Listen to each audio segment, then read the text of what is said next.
So let's get into it.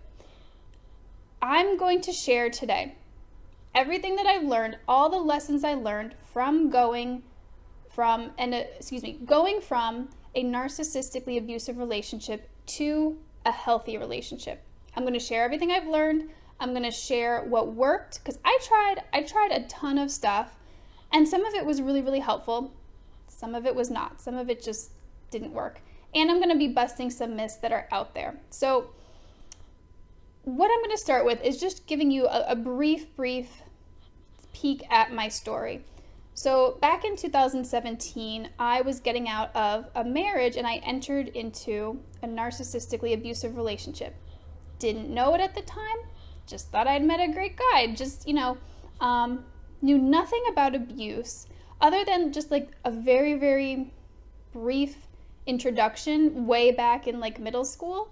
And I barely remembered what had been taught back then. So really, I just knew very little about abuse, and especially narcissism. I knew nothing about narcissism. So by the time I got out of that relationship, I was not only healing from an abusive relationship, I was also healing from a divorce, because I pretty much went straight from my divorce into that relationship. There was a little bit of pause in between, but it wasn't a lot of time. So I was in this vulnerable place and went straight into that relationship. So when I came out, I was just devastated. I was, again, recovering from 2 really difficult relationships, and it was not easy. It was not easy. And I share this a lot with you guys. Like, I have been where you are. I have been there, and I get it. I have been at like the complete rock bottom where I had to essentially like completely build my life from scratch. Because yes, I had gotten out of a marriage, and a divorce is brutal. Divorce is brutal in itself. So I was starting my life over in that way, and I thought that I was starting my life over with this other person. But that didn't turn out to be the case. So it was like a double breakup, double heartache, double having to like rework my life and having to heal from that. So, oh, Janelle, it's 77 there. Oh my gosh, you're actually a lot warmer than we are. That's so strange. Anyway, so yeah, it was a lot to go through at once. So I'm going to share what worked for me. But first I'm going to share the lessons that I learned along the way here. So the first lesson that I learned, that was a tough lesson to learn, but super important, was that my ego, and what I mean by ego is like my wounds, the wounded inner child, the part of me that is conditioned, that has these traumas from the past, that part of me was highly, highly attracted to emotionally unavailable people and people who didn't treat me well. Like a magnet. It was crazy. I've shared this story before with you guys, but I'm going to share it again. So I was at this point. I had left my marriage, and I was in this weird off and on again relationship with this narcissistic person. And there was a brief period of time where I was not with anyone, where I was like, just, okay, I'm just gonna, like, this isn't working out with this guy. I'm gonna just date. And I watched myself meet this person. It was where I was working at the time. And we were just having a conversation. I thought he was cute, but he was giving off a billion red flags, just like talking about how his ex used to call him an asshole and how people, like, he leaves people all the time. Just like all these warning signs that would have been like, stay away from this person. But I watched my ego, I watched that inner child be like, yes, to this person. And I thought, this is crazy. Like, not that I'm crazy, but this is crazy. How deeply I feel drawn to this person who is clearly a bad partner for me. And so that's what I had to realize. I had to really see, like, okay, my attraction patterns are towards people who are going to treat me terribly. So I can't follow this anymore. It did take me, I had that initial realization, and then it did take me a while to get to the point where I could consciously not follow that attraction anymore. It took a lot of healing, and I'm going to talk more about, what I did specifically for that. But it did take me a while to pull myself out of that pattern of being unconsciously drawn to people who were honestly just going to treat me like crap. And it's a huge challenge in the healing process, but so that's what I had to do. I had to realize that this was like an addiction for me. It was this unconscious pull, and I had to pull myself out of it with everything that I had. And, the healing work I did helped, but that was a big lesson for me, to literally watch myself go be just like super attracted towards these people who were not going to treat me well. So I'm very curious. Let me know if you guys have experienced this as well. Like, give me a heart. Let me know in the comments if you have noticed that you have this attraction, like this pull that's almost magnetic at times to people who don't treat you well. So yeah, I'm very curious if you have experienced that too. So really I felt at times like I was like an addict. And when I work with women, I do describe it as an addiction that we have to consciously decide not to go towards. We may always be drawn towards that, right? Just like an alcoholic, someone who is addicted to alcohol, they may always want to have that drink. They may always be pulled towards that, but they have to consciously choose, okay, I know that this drink might taste good for like a few minutes, but I know it's going to hurt me physically. It's going to destroy my life, so I'm not going to go towards it.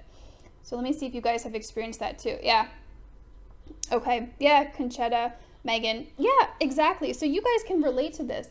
It's so how I broke out of this was to recognize that, okay, I have this unhealthy pull towards people like this because of my ego, because of the wounds from my past, and I have to not go for that. I have to consciously choose differently.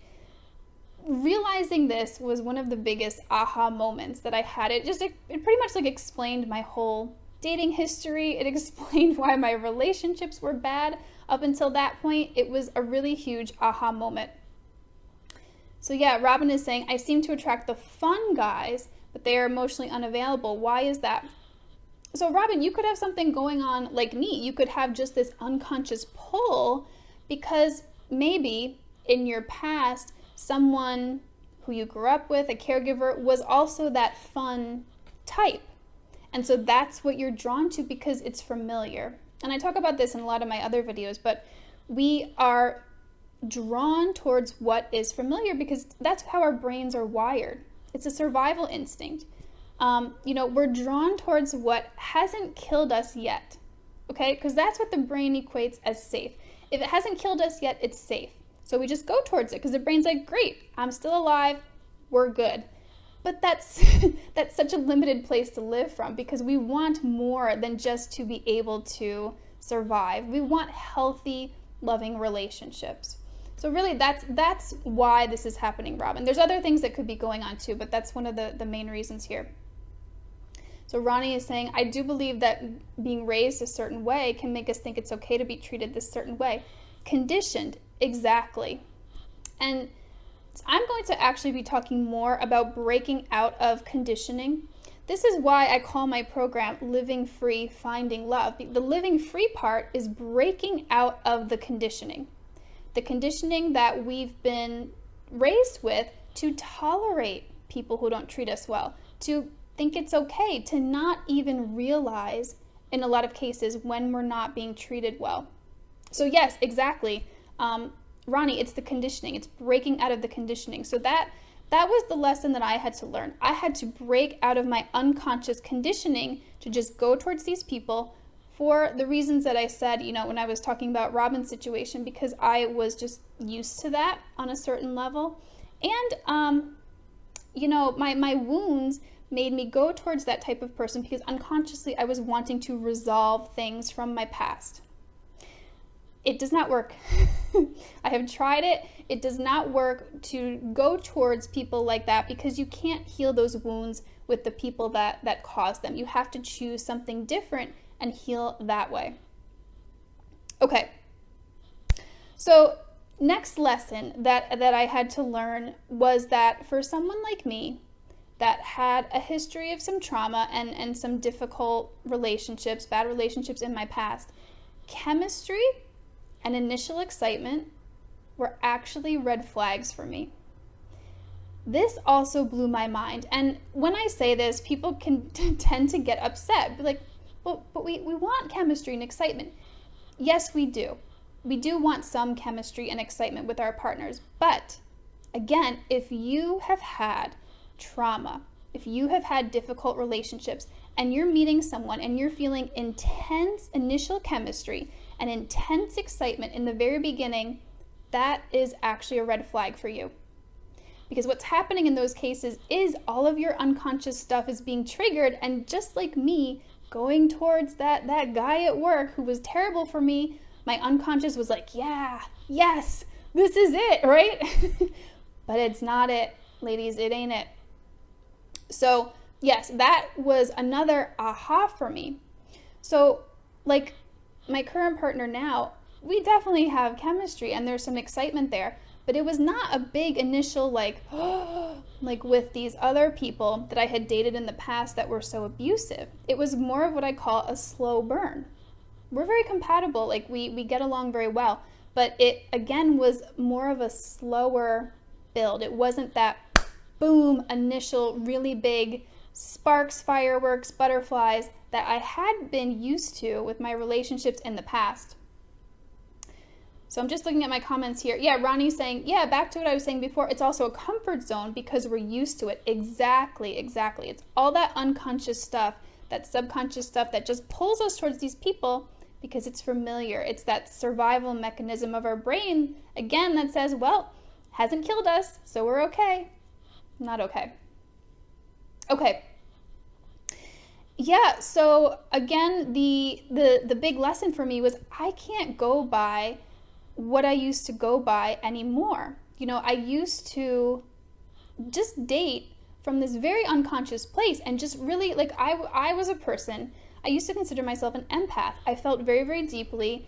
I used to completely go by my feelings. Like, if I felt a certain way for someone, okay, I'll go do it. They must be right for me. If I felt all of that passion, if I felt all that chemistry and excitement, oh, that must mean they're right. No, not for someone like me.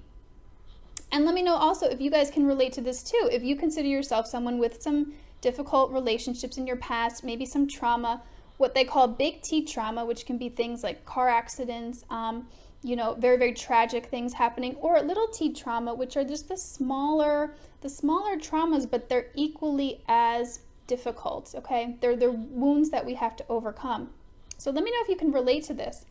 So I had to, again, in my dating process, be very, very conscious of this. And if I felt those butterflies, that intense passion, that intense excitement right away, I had to consciously go, oh, okay, here's what's happening. Okay, I'm getting pulled into this again. I know what this is. I am familiar with this feeling, and this feeling has led me into terrible relationships, so I'm not going to go for it anymore. So I didn't. And I had many of those situations, especially, you know what's crazy? Especially with people online. Because there's something about the online world that you're not actually seeing the person in front of you. So you can build up this kind of fantasy of the person, and you can feel a lot of that excitement and chemistry, but then when you actually see the person in real life, it's not exactly that. But anyway, so the lesson that I had to learn was to not go for that intense, instant passion chemistry. And so what I did was I looked for the qualities that were healthy in a person. And if you guys don't have my healthy relationship behavior checklist, comment checklist and I will send that over to you. But basically, I just kind of bypassed my emotions in the very beginning and made sure I was looking for people who had these specific traits. And then I saw if the passion and the excitement and the chemistry could develop. Not in that same intense way like I did before, but again, in a more slow burn way. And it worked. Okay, so is this making sense to you guys so far? And again, let me know along here if you have any questions. I can address them while I'm talking, but I can also address them at the very end also. Okay, Mia, I will send you the checklist. Okay, great. Amber, I'll send it over to you. Perfect. Okay, so the next lesson I had to learn was a lesson that I learned actually in a healthy relationship. And that is that being in a healthy relationship would also require me to do my own healing work and my own shifting of my behaviors. I wasn't expecting this. I don't know why. I kind of should have thought of this, but so when we're coming out of a bad relationship, when we're coming out of a toxic or abusive relationship, we can get really hung up on all the red flags that we need to look for in a partner, right? And so we know the things that our partners shouldn't do. But the unexpected side effect of having a healthy relationship is your partner also wants a healthy person, and they are going to hold you accountable for your own behaviors, just like you're holding them accountable.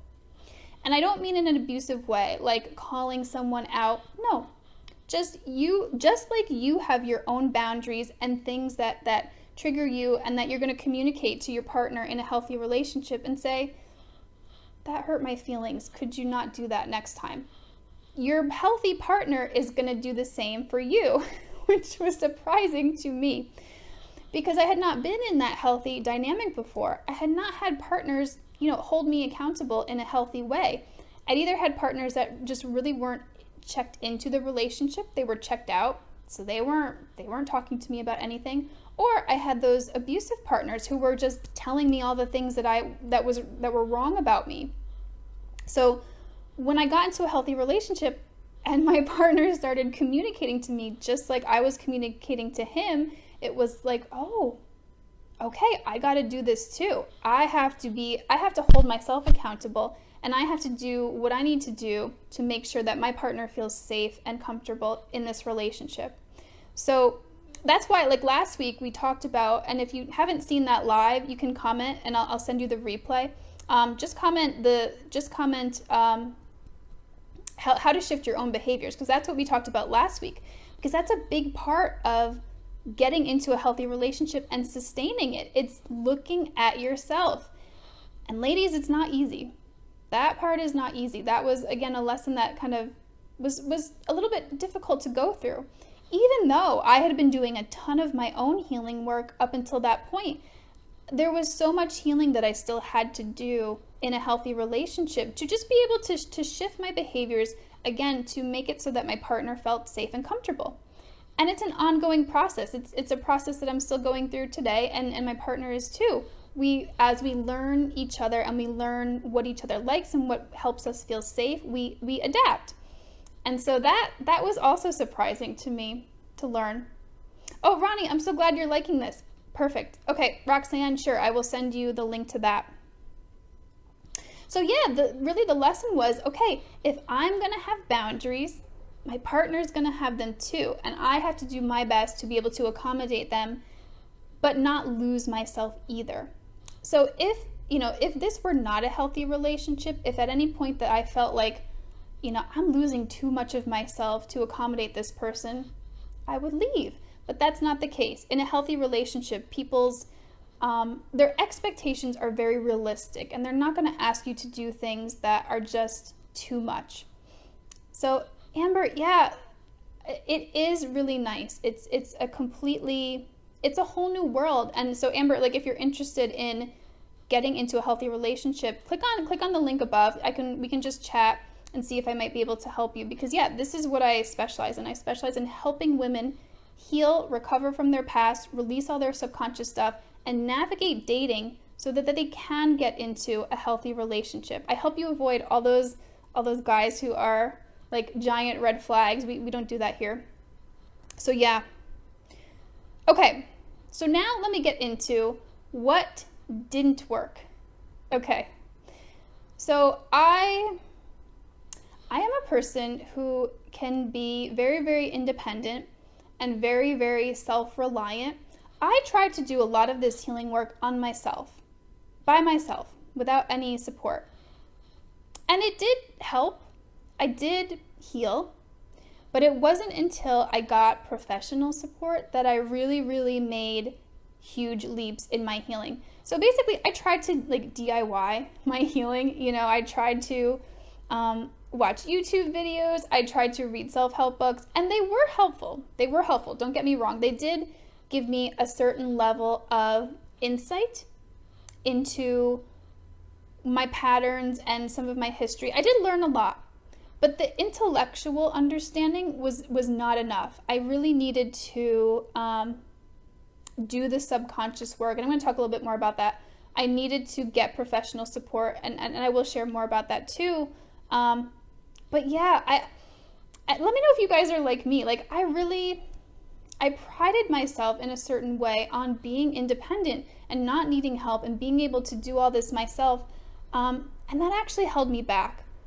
It was kind of like an ego thing. Like, I just didn't want to get support because a lot of our society values being independent and not needing help. But really, it wasn't helpful for me to do that in the long term. Yeah, hi Megan, we're so similar. Yeah, I feel like you're talking about me in this video. I'm glad that this is helpful because yeah, that's the reason why I do this. I share this because I know that I can't be the only one here. And what also helped me was hearing other people's stories and being like, oh yeah, I am not alone here. Yeah, so I wanted to do it all myself. And I'm going to talk about this more later, but I also wanted to heal completely on my own before I got into a relationship, but I found out that that's not the best way either. So yeah, I couldn't really, really, truly move forward until I got professional support because I couldn't see all of my blind spots. And I realized if I could have done this by myself, I would have already done it. Do you guys know what I mean? I would have already figured this out on my own. I wouldn't have gotten to this place where I was like at rock bottom from 2 terrible relationships. So that's what didn't work. What also didn't work? Staying in touch with my exes. So my ex-husband wanted to be friends with me. He wanted to stay friends. And I tried in the beginning. I tried because I didn't want to hurt him. I felt bad because it was me in the beginning that initiated the divorce. And so I felt guilty. I was like, all right, maybe we can stay friends. But that was not helpful for my healing because this was a very, very painful relationship for me to be in for many, many reasons. And so I couldn't heal. I couldn't truly move forward while trying to stay friends with this person. I had to cut off contact eventually. It was really, really difficult, and it brought up a lot of guilt that I had to work through and move through. But ultimately, it was so beneficial for my healing to end that relationship because I probably wouldn't be here where I am today. I wouldn't be in this healthy relationship if I was still maintaining some contact with my ex. And Mia is saying a healthy uncoupling can maintain a friendship after the healing process.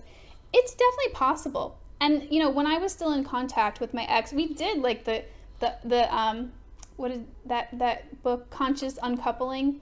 We did all that, and I just realized that for me, it was not the right decision. And it doesn't mean that it's not like this can be the right decision for you. I just knew that I couldn't move forward because this wasn't a relationship where I really felt valued and appreciated. If the scenario were different, if this person, if I had really felt like this person cared about me and they were a friend to me, but we just grew apart, we had different interests, that would have been a whole other scenario. But that wasn't my experience in this relationship. So I couldn't, as I was doing my healing and getting my confidence back, my self-worth back, I realized that keeping in touch with this ex, it wasn't helping. It was just constantly triggering that rejection wound. And so I couldn't do it. So that's what worked for me. It may not work for everyone, but I do recommend not staying friends if the relationship was painful for you or abusive or difficult. So Felicia, can you clarify what you mean? Can you send this to me? Do you mean the checklist or some of the other things that I talked about? Just let me know in the comments. But yeah, so I had to not stay in touch with my ex anymore. So that was something that didn't work. I tried, but just couldn't. It wasn't right for me. What also didn't work is to try to go back out there and date pretty quickly after my breakup. Well, both breakups, I should say. So I did try that. I was like, I'm pretty healed. Like I've taken a couple weeks here. I'm probably good, right? And this was before I got any professional support. I was like, okay, yeah, I think probably what I need to do is I need to go back out and date and meet someone new, and that'll help me to get over these people from the past. No. Because what I was doing was I was trying to cover up my pain with a new person, and that never works. But then I was also I had no awareness of my patterns at that point. No real clear awareness. I did have some insight, but not enough to completely shift the way that I dated and the way I did relationships. I hadn't done enough healing yet. I hadn't talked to someone. I hadn't gotten support. So I was just kind of walking around, again, being drawn to the same types of people that I had been in the past. So that didn't work. And ladies, I don't recommend it. And I don't mean that you need to spend years doing your healing work and being alone. I'm going to talk more about that. But what I do recommend is taking some time, like at least a couple months of being on your own, so that you can really do this like decompression, this just clearing the air, wiping the slate clean, calming some of your emotional intensity down. And I do that with some of the subconscious work that I do. It makes it go a lot faster. But so you get to this place where you're like, okay, the dust has settled. You've gotten to know yourself a little bit better. You've gotten to know more about who you are. You've gotten to love yourself a little more.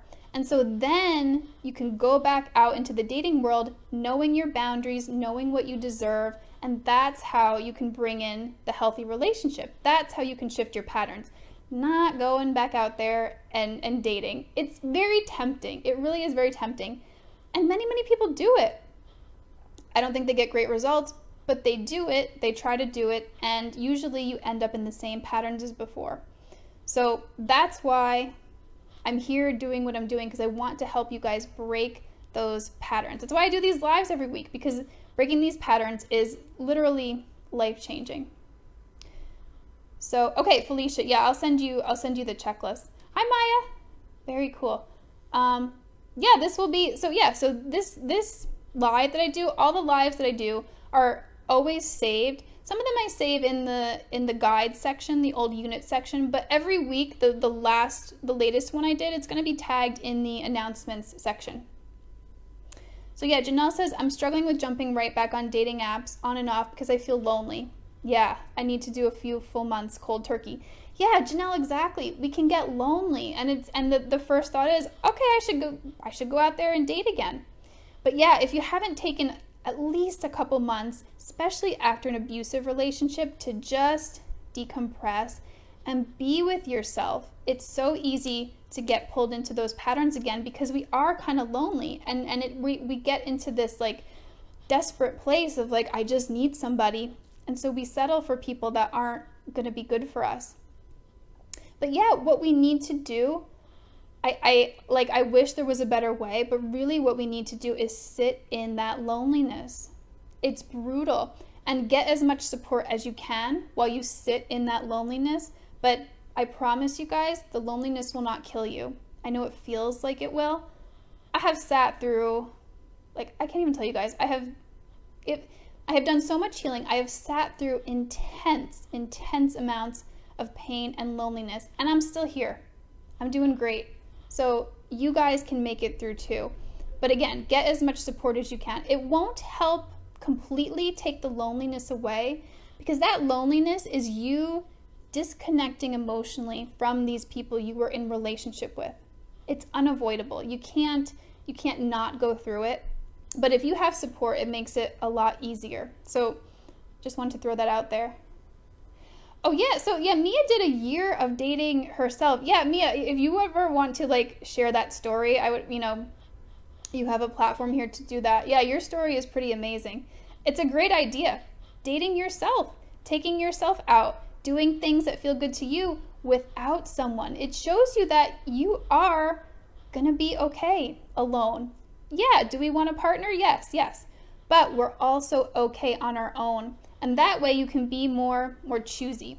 You can be more selective with the people that you're bringing into your life once you show yourself, oh yeah, I'm okay on my own. Okay, very cool. So, okay, let me make sure that I have gone over everything that didn't work. And also, as you guys are watching, let me know if you have tried some things that you thought were gonna work and didn't work. I'd love to just hear what has been not working for you. Felicia said, I went out for breakfast by myself today. Yes, exactly. That's it. Go, Felicia. That's awesome. Okay. So what did work? Something that I'm always talking about because it's the work that I do, it's subconscious work. So the reason that I am here talking to you today in a healthy relationship after like that devastating time that I went through is because of the subconscious work I did. I truly believe that if I had not done that work, I think it would have taken me years, like 5, 6, 7 years to get over those relationships. Like, it was bad, you guys. It was really bad. But the subconscious work really speeded it up. It releases all of this baggage much more quickly, so you're not carrying it around for years or even decades. Some people can stay in this stuff for decades. It breaks my heart because it doesn't have to be that way. So the subconscious work, releasing all of the emotional baggage from not just the abusive relationship, not just my marriage, but from my childhood, was what really helped shift the pattern for me. Because then my comfort zone was not being treated badly. My comfort zone then became treating myself well, and therefore other people that I brought into my life, if they didn't meet that standard of treating me well, bye. You don't need to be here. So when we release that baggage, our new comfort zone becomes feeling good and being treated well. And so that's how we shift this. So subconscious work was huge for me. I also did a lot of rewiring my beliefs. So I am not a proponent of changing your thoughts because that's not very helpful as far as for processing your emotions. But what we want to do is get into the subconscious and change those deep-seated beliefs that we have about ourselves. Beliefs like, I'm not good enough, no one will love me. I had a ton of those just because of things I had gone through in the past. So I went in there and just rewired them. And this takes work. It's not like you go in there one day and that stuff's gone. It does take consistent work, but you can get there. If you put in the work, you can get there. And this was another big thing that really helped me shift my relationships. Because I had done a lot of healing work prior to getting into that abusive relationship, but I had not done work specifically on relationship issues. I was working on physical healing and just feeling better in general. But once I really specifically addressed the relationship issues and shifted those beliefs, that's when things shifted for me. And this is all the work I do in my Living Free Finding Love program. So if you guys are interested, comment Living Free Finding Love or click on the link and you can book a call with me. I can see if I might be able to help you. But that was something that did really work. What also worked was hiring a mentor. I talk about this all the time. I couldn't have gotten here on my own. Because like I said before, if I could have, I would have done it already. I wouldn't have been in an abusive relationship.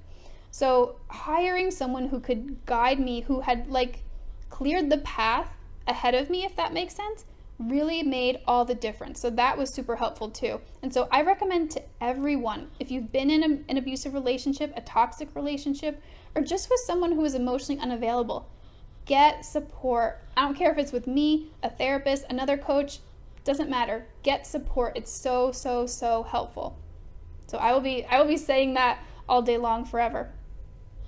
Okay, so any questions about that? Otherwise, I'm going to go into busting some myths, and I'm going to take a sip of water. So hold on, you guys.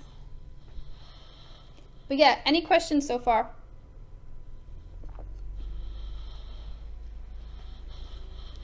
I do not see any. So, okay.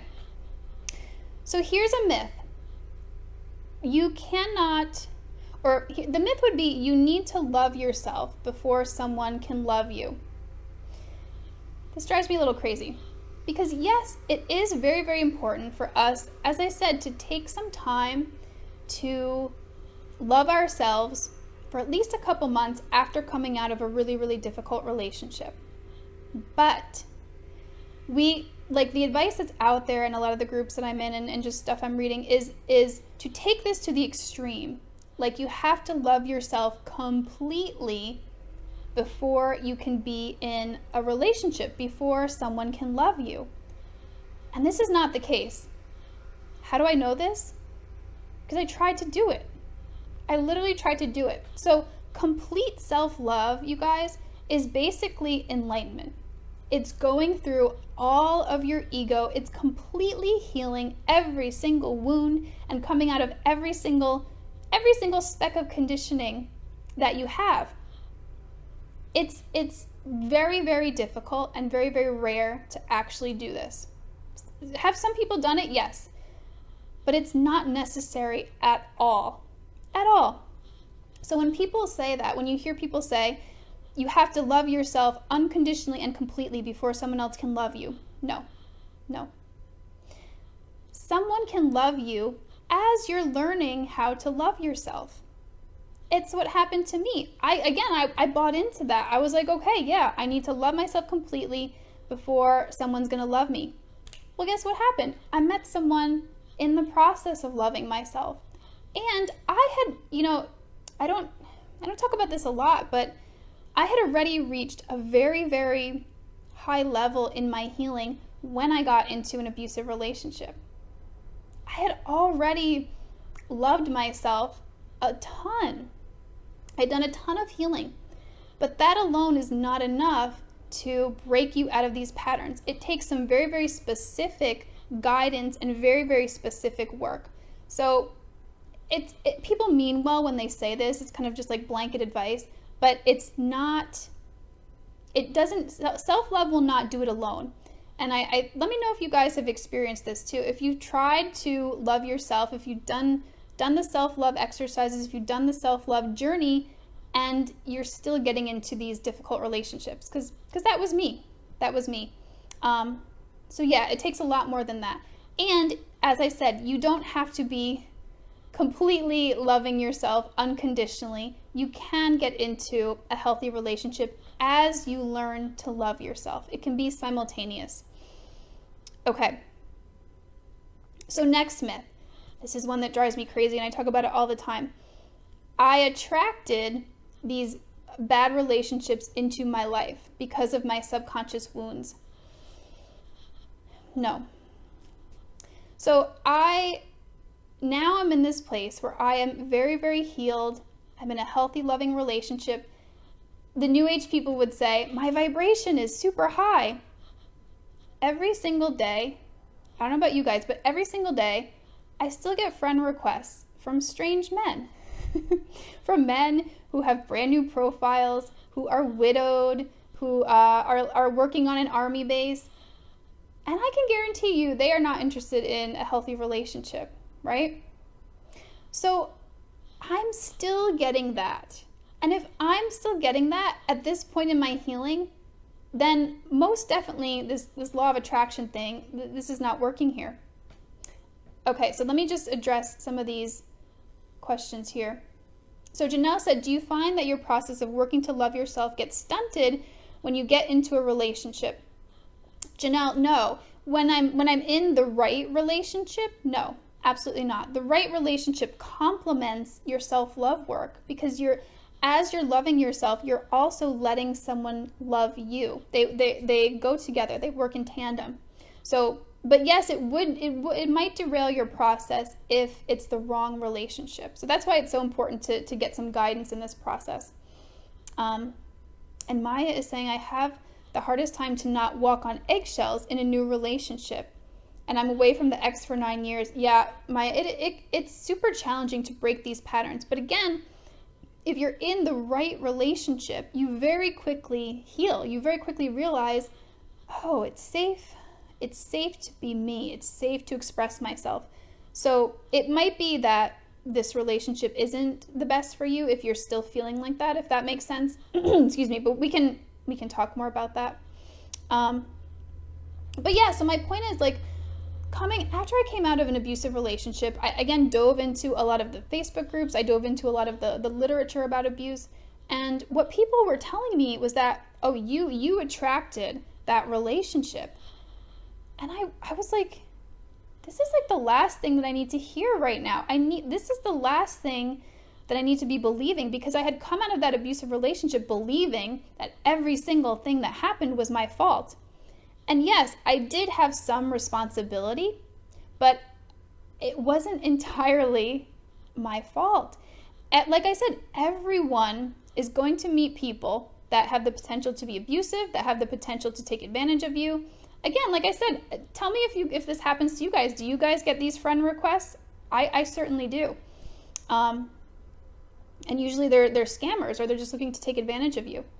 So what our subconscious wounds do is they don't attract people to us like a magnet. They just make us go towards them, and they cause us to keep them around. They cause us to entertain these people, when really we should just be walking away and not giving them the time of day. So yeah, it's not that you are attracting people like that. It's really like a form of new age gaslighting that again drives me crazy, because if you're on a genuine spiritual path and a spiritual awakening, you're not going into this law of attraction stuff. You see through it as an illusion.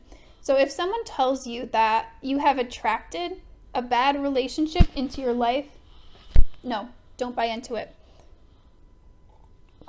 Again, what happens is it's the subconscious stuff, the subconscious wounds that cause us to not have boundaries, that cause us to spend more time with these people than we should, that cause us to keep them in our lives way too long.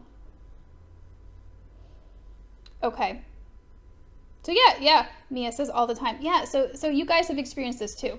So again, if that is happening to you, it's not that you're doing something wrong. It happens to literally everyone.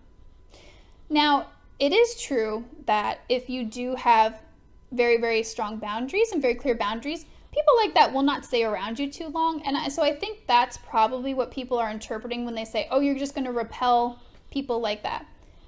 So I think that that's the interpretation, but everyone, again, is still going to meet people who could potentially take advantage of you. So don't beat yourself up if that is happening to you. Okay. The last myth, I'm going to wrap this up soon, but the last myth that I wanted to bust today is similar to the self-love thing, that you need to completely heal before you can get into a new relationship after some of these difficult relationships. So again, the reason that I know this is because I tried to do this. It's not true that you need to completely heal before you get into a new relationship. I bought into it and I was going for it. You guys, I was going to completely heal because this is what I do for a living. This is my passion. I am all about healing. So I was going to heal completely. I was going to do it. And I did heal a lot, but at a certain point, I met someone. And what blew my mind is that actually getting into this healthy relationship is what propelled my healing to a whole other level that was not going to happen on my own. Because a lot of these wounds that we're working through are attachment wounds, right? And so we can do a good amount of healing on our own, but we're not going to completely heal these attachment wounds on our own. There was something that was so tremendously healing that was going on for me when I entered this relationship that I'm now in. My nervous system just started to calm way, way down. because this was a safe relationship. It wasn't the relationships I had been in the past. And just with the healing I was doing on my own, it wasn't completely happening. So there's also so much healing that has to be done in a relationship. There's a lot that is going to come up and be triggered in a relationship, but for the purpose of healing. And it won't happen on your own. It really, really needs to happen in a relationship. So Amber's saying, that's my block, I think. Amber, do you mean feeling like you need to heal completely? Because, yeah, I get it. And also, I think what happens, because this is what happened for me, is I was so hurt. I had been so let down by my relationships that I was like, the only way I'm going to be able to get back out there is to have healed completely. But it didn't happen that way. So I had done enough healing. I had done enough work to release the emotional baggage. I had done enough work to release some of the blocks that when this person came into my life, I could let them in. And I share this story sometimes. When I first met this person, I wasn't completely open to it. I had just started my healing, and so I didn't let them in. I wasn't ready. And I don't know if they were ready either. But it took me a certain amount of time to get to that place where I could let love in, but I was far, far from completely healed. It's not necessary. And like I say, there is so much healing that happens in a healthy relationship. And that's why, if you guys have been following me for a while, I started just doing this group to recover from toxic relationships. And that was the main focus. But then I realized that there is so much healing that happens in the container of a healthy relationship that I need to pull this in, and I need to talk more about getting into a real loving relationship, a healthy relationship, in order to complete the circle here, in order to complete the healing circle. It's not enough to just talk about recovering from toxic relationships. We need to go further. We need to now talk about getting into a healthy relationship if that's what you want. So that's why I shifted the focus here in this group. And that's why I shifted a lot of the work that I do, because I want you guys to have the complete healing. I don't want you to feel like you have to do all this healing work forever in order to be able to get into a healthy relationship, because it's not necessary. You just have to heal enough to let people in, and enough to be able to exhibit the healthy relationship behaviors that your partner is gonna want in you. So yeah, Amber's saying, glad to hear that I'm wrong. Yeah, and again, this was something that I proved myself wrong. It happened, it just happened to me. And I was like, oh yeah, I guess I don't need to be completely healed. I'm still doing a little bit of healing in this relationship. Again, I share this a lot. I have gone very, very far in my healing process, but there's still stuff for me to work through. And it's triggered in the relationship, but it's also healed in the relationship. So meaning I still have some patterns that come up where I'm used to people treating me a certain way, and then I get treated very differently here in a much better way. And every single time that happens, a different part of me heals, and a different part of me calms down. My nervous system calms down and goes, oh, okay, this is different. It's safe here. I can relax here. Okay?